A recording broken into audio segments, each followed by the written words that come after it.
respiration in plants deals with the cellular respiration or the internal respiration. Now, broadly speaking, respiration is a physiological process which takes place in all living organisms. So, basically, the respiration is classified into external and internal. External is the exchange of the gases between the cells or the tissues and the environment, and the oxygen which is taken by the tissues or the cells, carbon dioxide is released in return to the intake of the oxygen.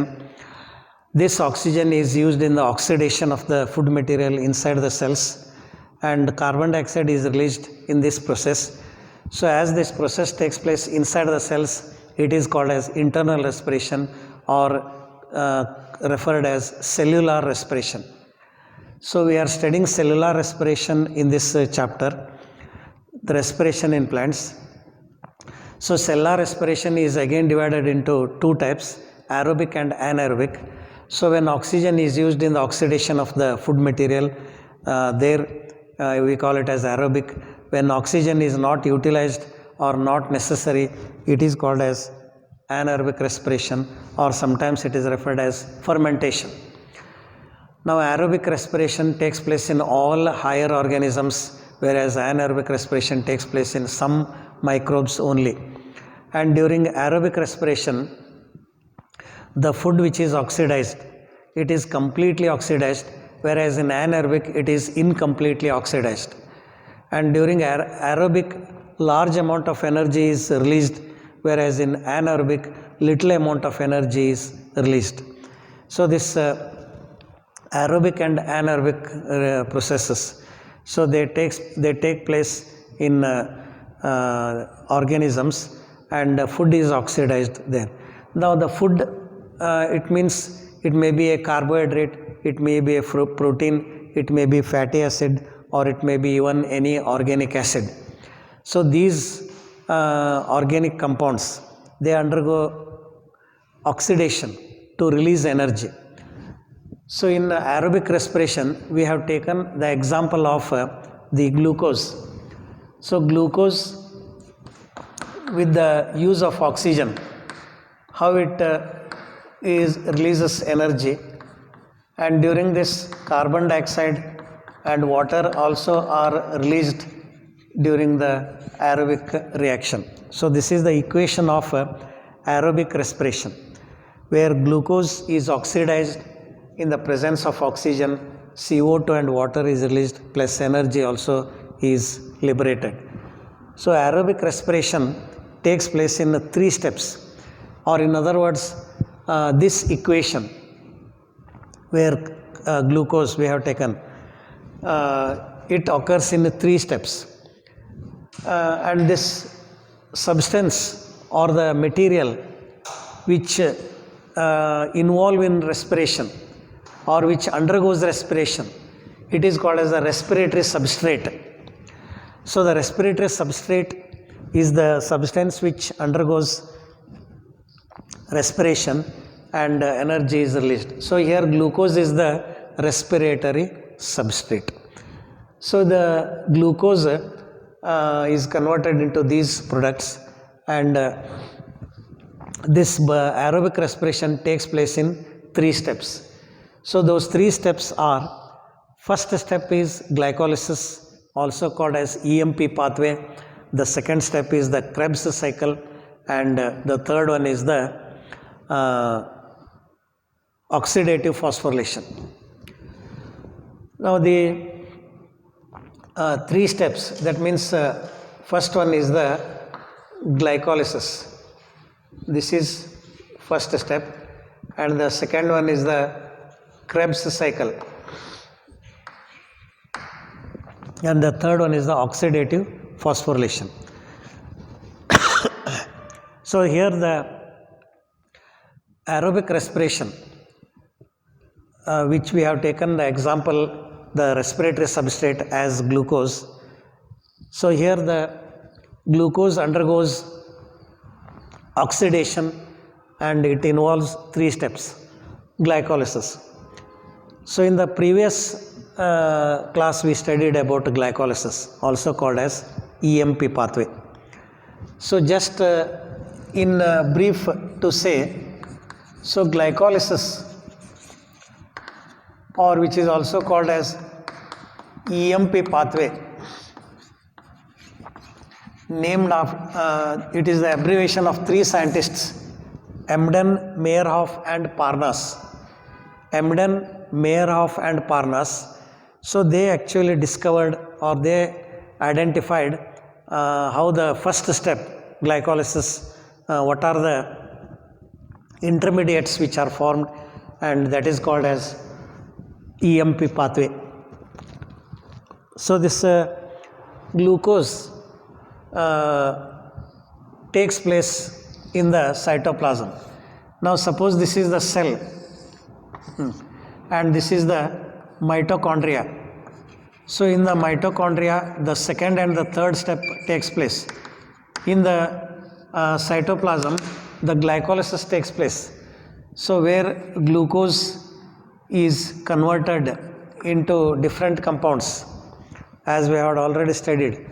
So the glucose, suppose this is glucose, it is converted into glucose 6-phosphate.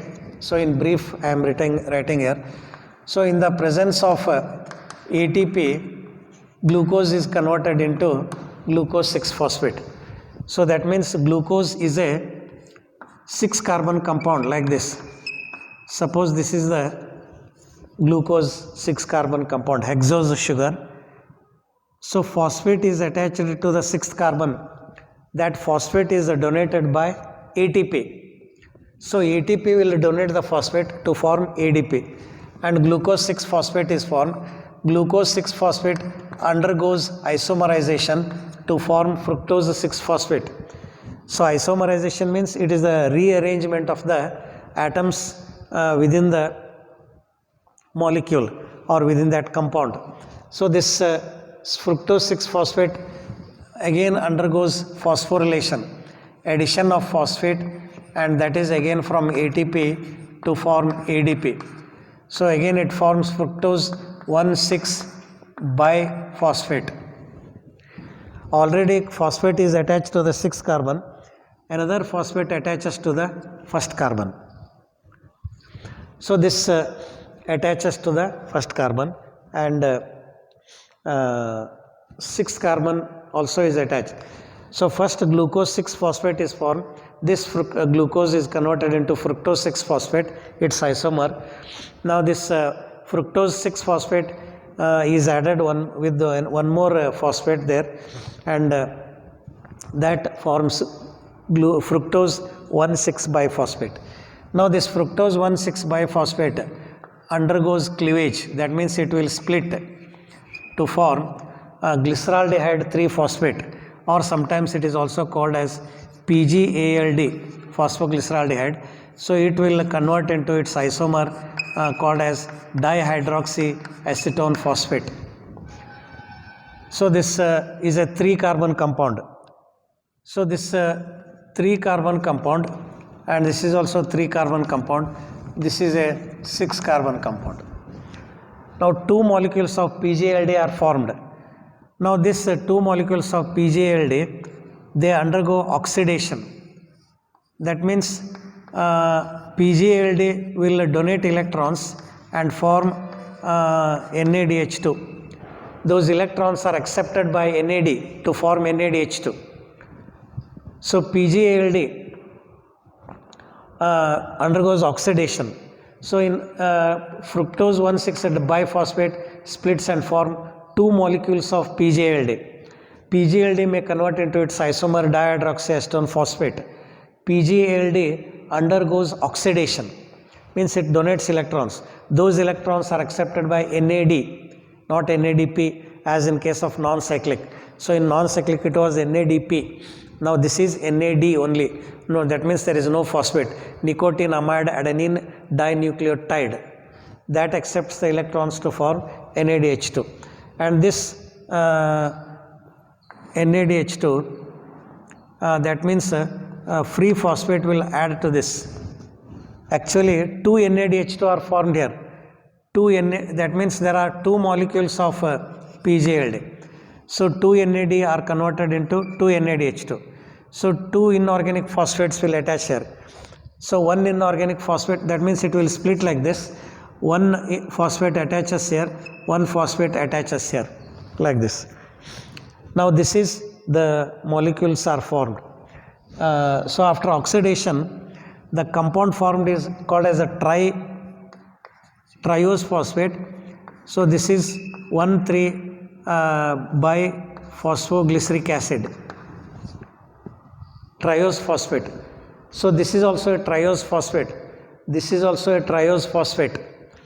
And so this is 1,3, that means at the first carbon one phosphate, at the third carbon another phosphate, 1,3-biphosphoglyceric acid is formed. Now this biphosphoglyceric acid donates the phosphate, means one of the phosphate is released and that phosphate is taken by ADP to form ATP, and the compound formed is 3-PGA. That means usually the first carbon is donated. So the first carbon is released and thus the third carbon remains. So this will be released. So that is 3-PGA is formed. This is 3-PGA, 3-PGA. So two molecules of 3-PGA are formed here. Two molecules. Now this 3-PGA is converted into 2-PGA by shifting the phosphate from third to the second carbon. So this phosphate is shifted to the second carbon. So it is called as 2-PGA. 3-PGA is converted into 2-PGA, like this. Now this 2-PGA is converted into phosphoenol pyruvate, or sometimes it is shortly written as PEP, phosphoenol pyruvate. So this is glycerate, actually not glyceric acid. So phosphoglycerate is formed here.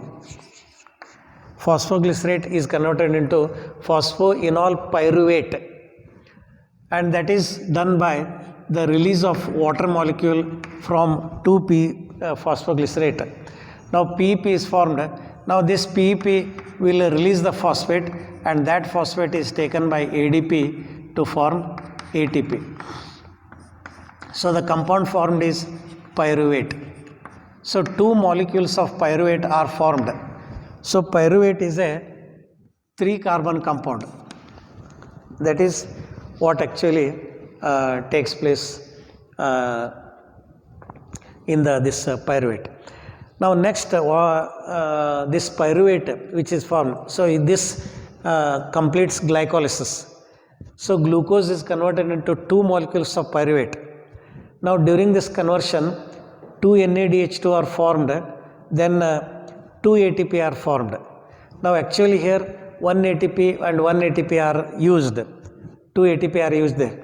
But here 1 ATP and here 1 ATP. That means actually 2 ATP are formed here because two molecules of biphosphoglyceric acid are there. All these are two molecules. So 2 ATP and 2 ATP are formed. So 4 ATP are formed. Out of the 4, 2 are utilized first. That is why the net gain is 2 ATP. Followed. This is glycolysis. Glycolysis takes place in the cytoplasm where glucose is converted into pyruvic acid. Now this pyruvic acid enters into the mitochondria. So in the mitochondria, the second step and the third step takes place, these two. So the second step takes place in the mitochondria, the third step also takes place in the mitochondria. Now coming to the structure of the mitochondria, which is already we studied in the, so this inner membrane is folded inside like this to form what are called as cristae. So these are called as cristae, and in the center the fluid which is called as matrix. So pyruvic acid will enter into the mitochondria. Now this pyruvic acid, which is formed from glucose during glycolysis, so in the matrix of the mitochondria, Krebs cycle takes place. Now what is this Krebs cycle? We shall see how the pyruvic acid is further converted into different compounds in the mitochondria. Now the pyruvic acid, now take for example, this is pyruvic acid or pyruvate, you can say, not pyruvic acid, pyruvate. So pyruvate is converted into different compounds. Now in the first step actually, what conversion takes place? So pyruvate is a 3-carbon compound. Now pyruvate undergoes oxidation, donation of electrons, which are accepted by NAD to form NADH2. Already in glycolysis, 2 NADH2 are formed. Now here in the mitochondria, when pyruvate enters into the mitochondria, the pyruvate undergoes oxidation first, and then those electrons are accepted by NAD to form NADH2. And at the same time, there is also removal of carbon dioxide, decarboxylation. So oxidation and decarboxylation takes place here. And also there is addition of a compound which is called as coenzyme A. Now actually it is read as coenzyme A, but written as CoA only. So CoA means coenzyme A. Actually it is not an enzyme, it is a factor which takes part in that step. Coenzyme A is added to pyruvate. There is decarboxylation, there is oxidation, removal of electrons. So when there is decarboxylation, the 3-carbon compounds become 2-carbon compound. So that a 2-carbon compound is called as acetyl coenzyme A. So that is a 2-carbon compound. So this is the step. Actually it is called as the intermediate step. It is a intermediate step between glycolysis and Krebs cycle, but actually Krebs cycle starts from here. Now so when pyruvic acid enters into matrix, pyruvate is converted into acetyl coenzyme A.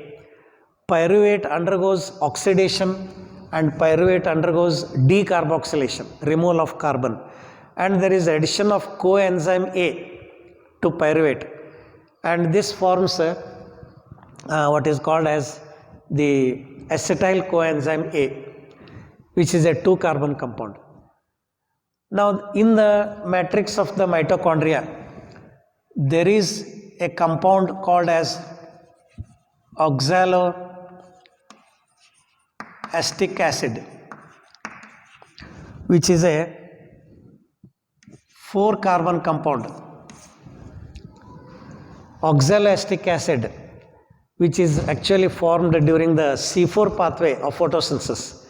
So you might have remember, PEP, phosphoenol pyruvate, combines with carbon dioxide to form oxaloacetic acid, a 4-carbon compound.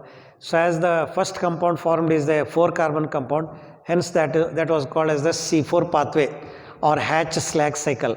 Here also the same compound takes part or is involved in the reaction. Oxaloacetic acid is actually present in the matrix of the mitochondria. Here there is oxaloacetic acid. So this pyruvate enters into the matrix and is converted into acetyl coenzyme A.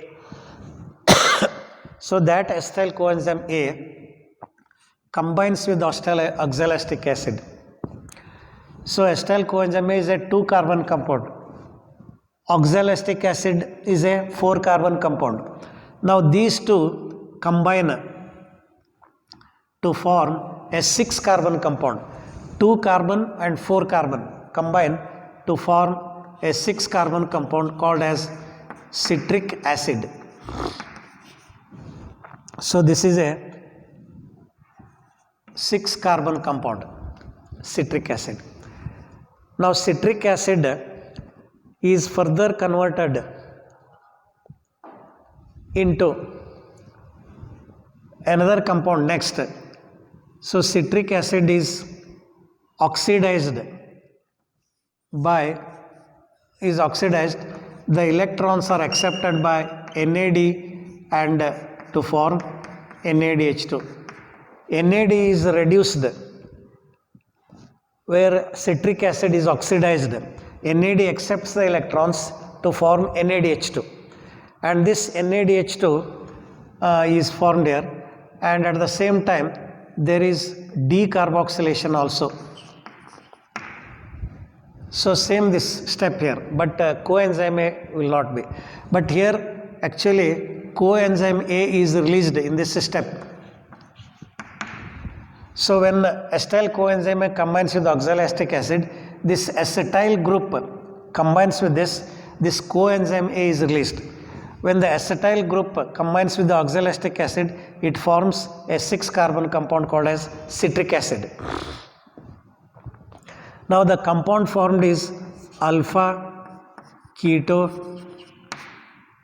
glutaric acid. Alpha keto glutaric acid. Now as 1 carbon is lost here, so this is a 5-carbon compound. It is a 5-carbon compound. So alpha keto glutaric acid is formed. Now this alpha keto glutaric acid again further undergoes oxidation. Again it undergoes oxidation. So here it releases electrons, and those electrons are taken by NAD to form NADH2. And also there is decarboxylation. So same step takes place here. But in addition to that, there is one more step here taking place where certain amount of energy is released, and that is taken by GDP to form GTP. So GDP is converted into GTP there. So GDP is almost similar to ADP. In ATP what we say adenosine triphosphate. Here guanosine triphosphate. Similar to ATP, GTP is also there. Only chemical change, but GTP also contains energy. Similar to ADP, GDP is adding with inorganic phosphate to form GTP. Guanosine diphosphate combines with inorganic phosphate to form guanosine triphosphate. Followed. And the compound formed is succinic acid. This is the compound formed. Same 5 carbon. So this is also 1 carbon is lost, and here it becomes 4 carbon. 6 carbon, here carbon is lost, 5 carbon. Here again this 5 carbon, again carbon dioxide is lost, 4 carbon. So there is a loss of carbon in each step. So the succinic acid will further be converted into another compound called as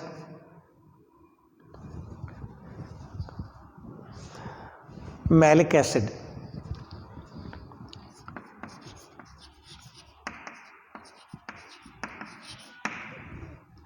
And here also there is oxidation. Succinic acid undergoes oxidation, those electrons are taken by FAD, which is similar to NAD. NAD means nicotinamide adenine dinucleotide. FAD means flavine adenine dinucleotide. Just like how ATP is equal to GTP, this FAD is also an electron acceptor. It accepts electrons. So NAD, just like that, FAD will get reduced. Succinic acid is oxidized. It donates electrons. Those electrons are accepted by FAD and to form FADH2. Now this malic acid, it forms oxaloacetic acid by just oxidation. By again here NAD takes part in this process to form NADH2. So that is how the oxaloacetic acid is regenerated. So this is actually what takes place in the matrix of the mitochondria, and this is called as the Krebs cycle. Now actually this was first discovered by Sir Hans Krebs, hence it is called as Krebs cycle. Sir Hans Krebs is an English scientist, actually biochemistry, professor of biochemistry of England. So he discovered this cycle, so it is named after him, and for this he was awarded Nobel Prize. And Krebs cycle is also called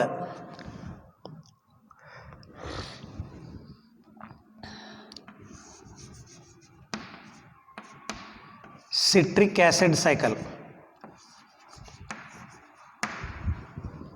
or sometimes it is also called as tricarboxylic acid cycle, or sometimes it is also called as TCA cycle. So Krebs cycle or citric acid cycle or tricarboxylic acid cycle. So these are the steps in the Krebs cycle. Now what compounds are formed, we shall see one by one to repeat this cycle. See, in the glycolysis, this is the second step actually, the second step of the aerobic reaction. This is the first step of the aerobic reaction. So the aerobic reaction, we have taken the respiratory substrate as glucose. The respiratory substrate may be any compound. It may be any other carbohydrate. It may be a protein. It may be a fatty acid. It may be an organic acid. So here when we take a glucose, these compounds are formed. But if you take some other example here, if you take a protein, if you take a fatty acid like that, the compounds will be different here. But however, the cycles will be going on. Now this, we are not bothered about the other respiratory substrates. So we are concerned only with the glucose as the respiratory substrate. So the glucose, when it undergoes oxidation, first in the glycolysis, where it takes place in the cytoplasm without the use of oxygen. So glycolysis is the first step of aerobic reaction, where glucose is converted into pyruvate in the cytoplasm without the use of oxygen. So already we have mentioned how the glucose is converted into pyruvate, 2 molecules of pyruvate. Now these 2 molecules of pyruvate, they will enter into the mitochondria, and in the mitochondria each pyruvate, so this is one pyruvate converts different compounds like this.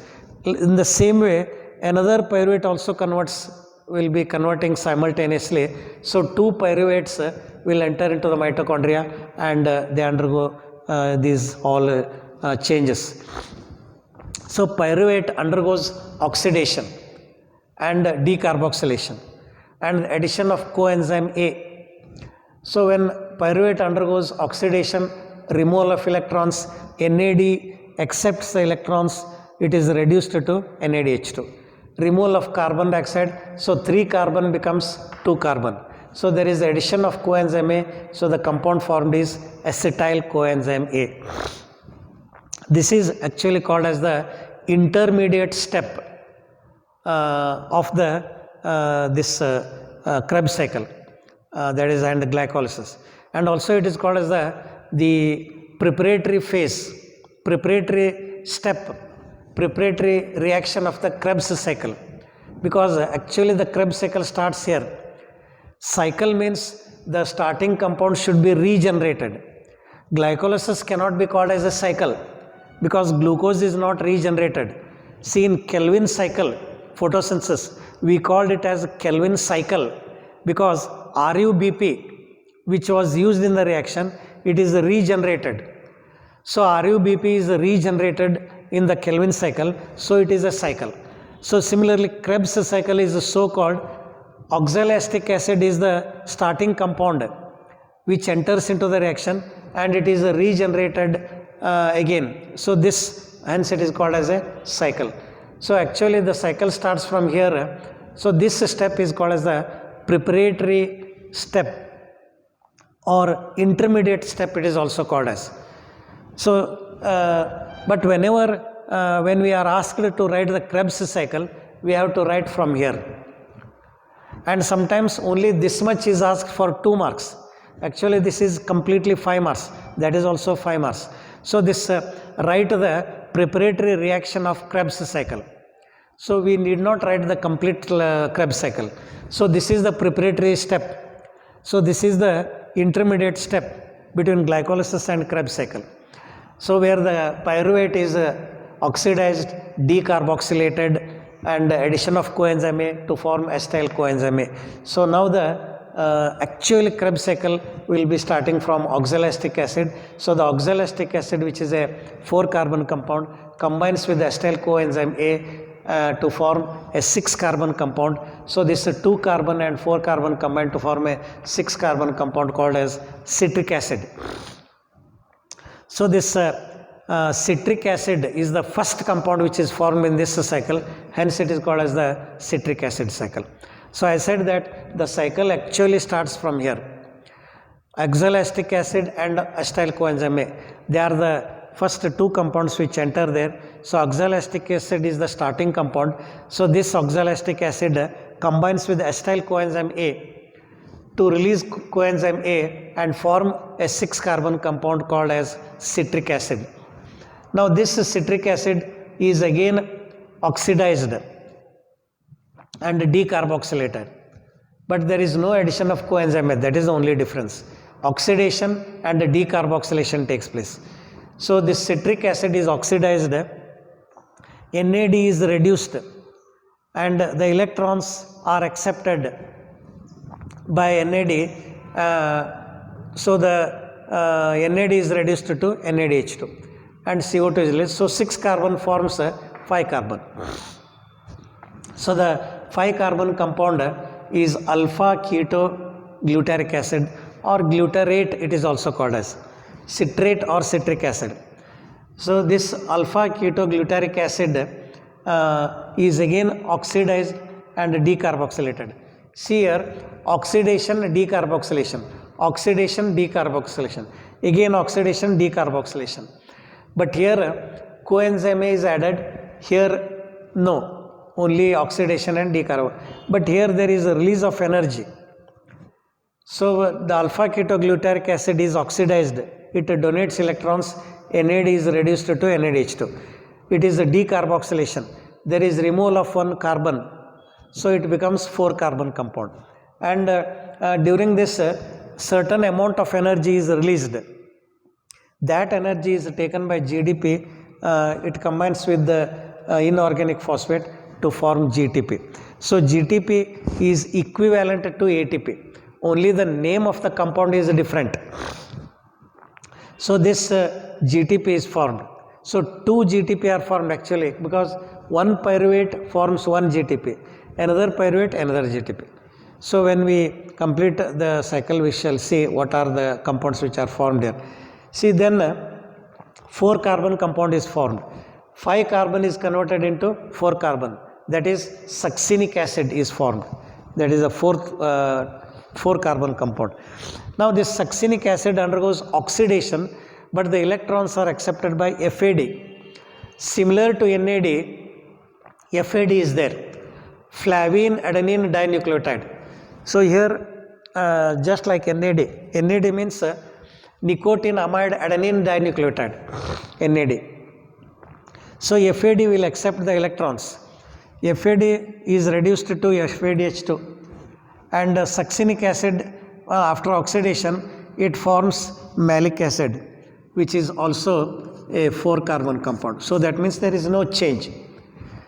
So here the 4 carbon compound remains as it is. There is no addition of carbon, removal of carbon, or neither addition of carbon nor removal of carbon is there. So the 4 carbon remains the same, that forms as malic acid. Malic acid is oxidized again. See, oxidation takes place in every step when you see this. So malic acid is oxidized where the electrons are accepted by NAD to form NaDH2. So malic acid regenerates the oxaloacetic acid. That is how the oxaloacetic acid is regenerated in the cycle.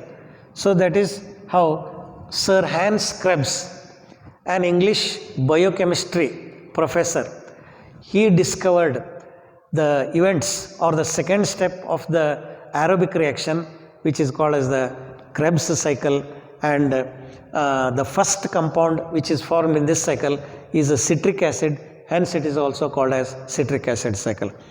Now in the cycle here actually there are 3 compounds which contain carboxyl group. Now carboxyl means this one. This is the carboxyl group.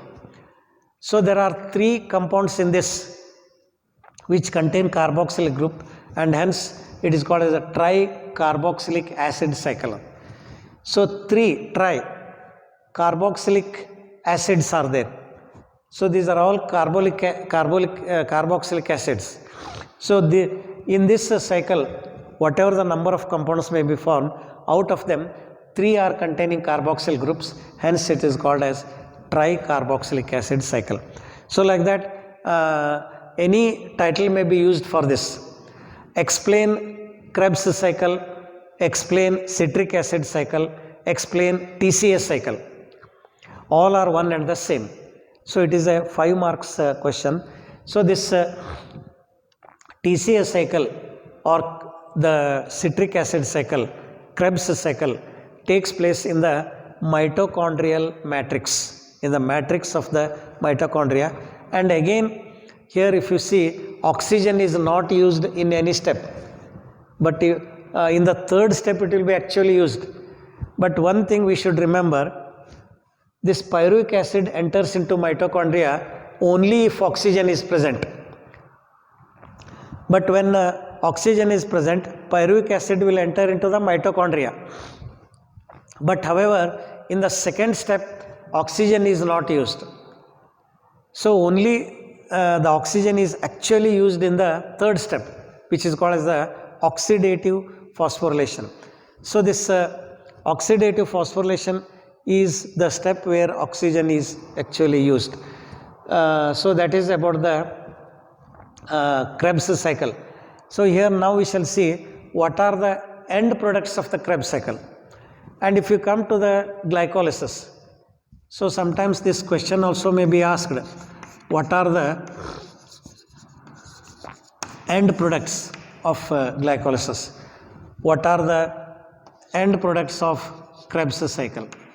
Means after the completion of that step, what are the products we obtain? See, in the glycolysis, glucose is converted into 2-pyruvate. So we get 2 pyruvate molecules. This is 1.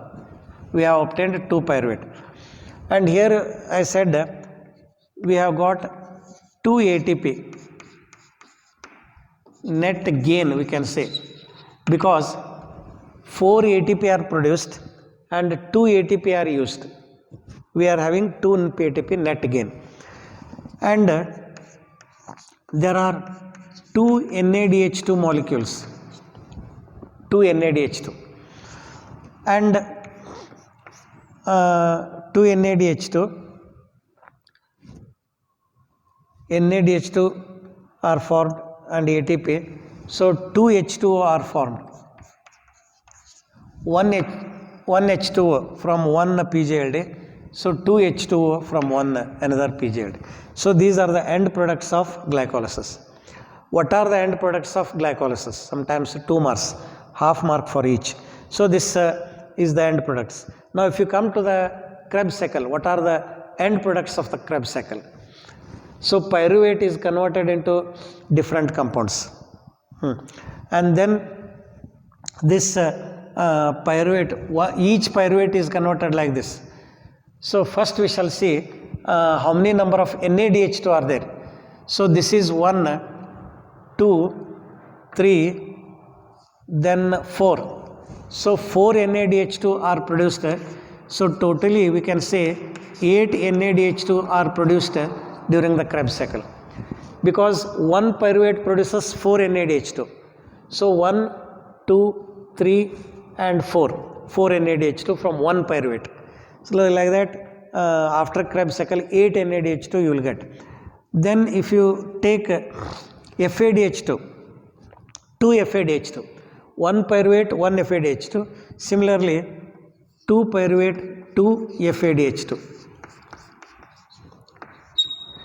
Then if you take the carbon dioxide, so here 1, 2 and 3. So 3 carbon dioxide are formed, so 6 CO2 is formed. One pyruvate 3 CO2, another pyruvate 3 CO2. Then the coenzyme A, not necessary, because it has entered here, it has gone out. It is not produced, followed. And GTP, there are 2 GTP formed, which is also equivalent to ATP. So 2 GTP means one pyruvate, one GTP, another pyruvate, another GTP. So FADH2 we have written, NADH2 we have written, GTP we have written, CO2 and NADH2 also we have written. So we have mentioned all the products which are formed during Krebs cycle.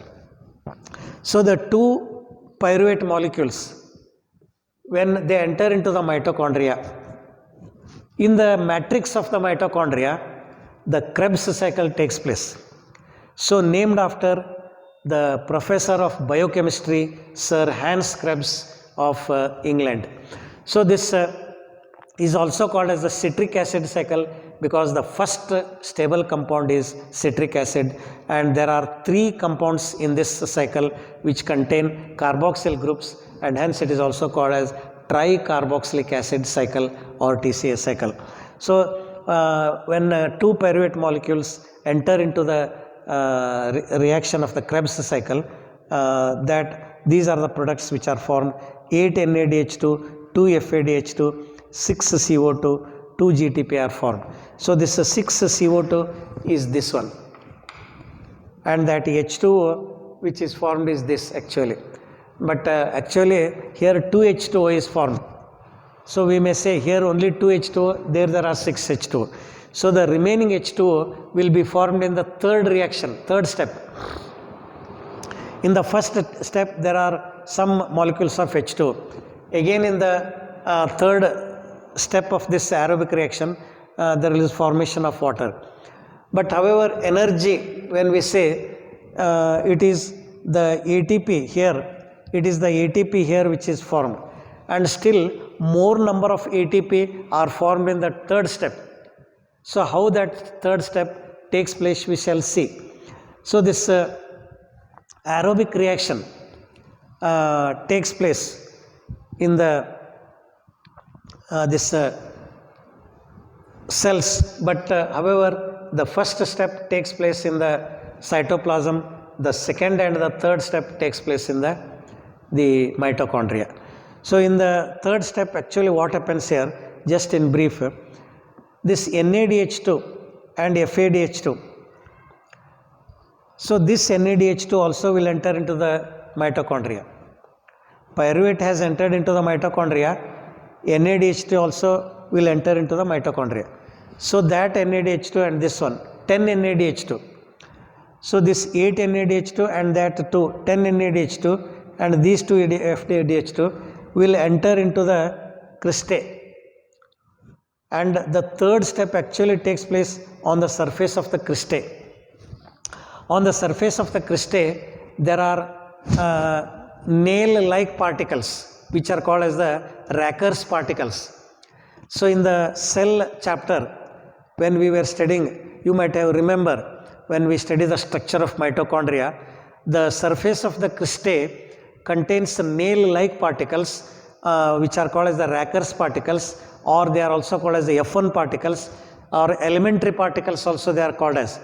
So these particles which are present, they are actually the sites of the third reaction, oxidative phosphorylation. So this NADH2 and FADH2 will enter into those particles where actually the reactions takes place in that Racker's particles. The third step takes place in the Racker's particles. That is how the first and the second step takes place.